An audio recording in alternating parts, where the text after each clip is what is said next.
Bonjour à vous, je suis content de vous retrouver aujourd'hui pour ce nouveau rendez-vous, une pensée pour aujourd'hui, et je voudrais laisser sur votre cœur cette pensée, le visage de Jésus-Christ. Connais-tu le visage de Jésus-Christ?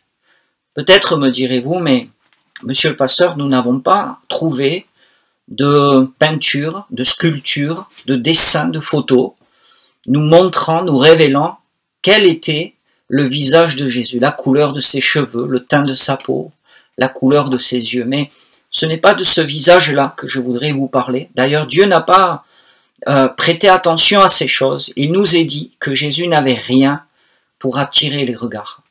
Mais par contre, nous avons dans les évangiles la description de son caractère, de son être, de sa nature, de son tempérament, de son cœur, de sa pureté. Et ce visage-là, il faut le connaître. Et je vous souhaite de le connaître.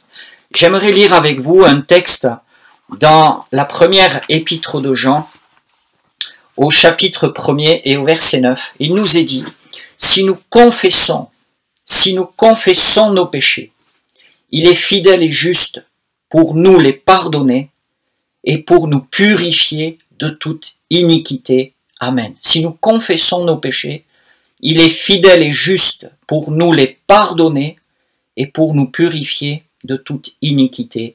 Amen. Confesser ses péchés, c'est s'approcher de Dieu. Et la Bible nous dit, Dieu nous dit, tu peux t'approcher de Dieu. Quel que soit ce que tu as fait, qui que tu sois, quel que soit ton état, quelle que soit ta pression, qui que tu sois, quel que soit ton état, tu peux t'approcher de Dieu. Et confesser ses péchés, c'est s'approcher de Dieu.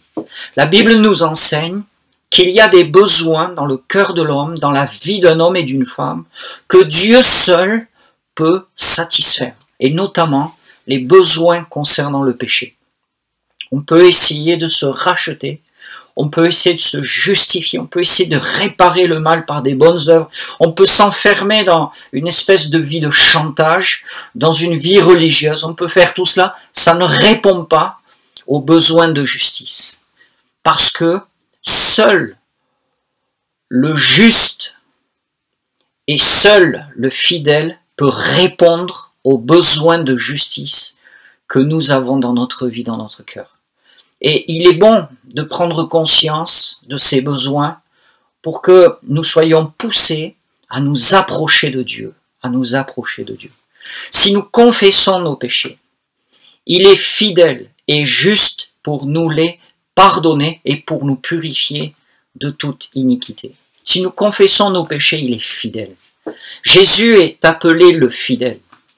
Et il est fidèle. Il a été fidèle au Père. C'est par la volonté du Père. Dieu a tant aimé le monde qu'il a donné son Fils unique. Et le Fils a été fidèle au projet, à la volonté et au choix de son Père. Il a dit oui à son Père. Jésus a été fidèle à lui-même.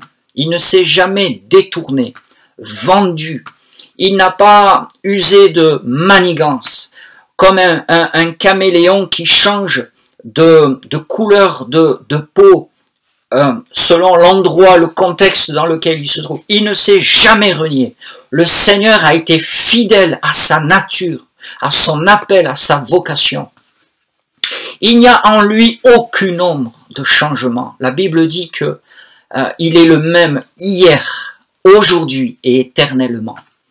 Et il a été fidèle jusqu'à la croix. Il a été fidèle jusqu'à la croix. Et sur cette croix, c'est un homme fidèle qui meurt. Fidèle à sa mission. Et il dira, tout est accompli. Sache que celui auprès de qui tu peux t'approcher aujourd'hui est fidèle. Et il t'aime d'un amour fidèle. Il est fidèle et juste. C'est à lui qu'il faut s'adresser. Parce qu'il est juste, c'est-à-dire qu'il a une justice parfaite. Il n'y a pas de faille, pas de visage public et de visage privé. On entend parfois dans quelques affaires politiques, mais ça c'est la vie privée. Mais on aime avoir des gens qui soient en public, ceux qui sont en privé. On aime avoir les mêmes personnages. Si quelqu'un a une vie publique brillante, mais qu'en privé c'est une personne, voilà, vous m'avez compris, ça choque, ça passe pas. Ces paroles sont discréditées. Jésus est juste. C'est pour ça qu'on peut s'adresser à lui. Il est parfaitement juste. Sa justice est absolue et parfaite. Il n'y a personne comme lui. Il était le seul qui puisse mourir pour des pécheurs sur la croix. Et sa justice est agréée du Père. Le Père voit tous les hommes qui essayent de se maquiller, de se masquer, de se revêtir de justice. Mais la seule justice qui est agréée du Père, c'est la justice de Jésus. C'est pour cela que la Bible nous enseigne que quand on prie, il faut prier, il faut s'approcher de Dieu au travers de Jésus-Christ. Et je terminerai en disant ceci. À cause de sa justice parfaite, Jésus peut tout pardonner. Quelqu'un dira, mais vous avez fait des choses terribles et il suffit de demander pardon et d'être pardonné. Oui, parce que la justice de Jésus est capable de combler, de payer pour quelques situations que ce soit. Les pires. Il ne s'agit pas d'être le pire pour pouvoir être pardonné, mais il s'agit de croire.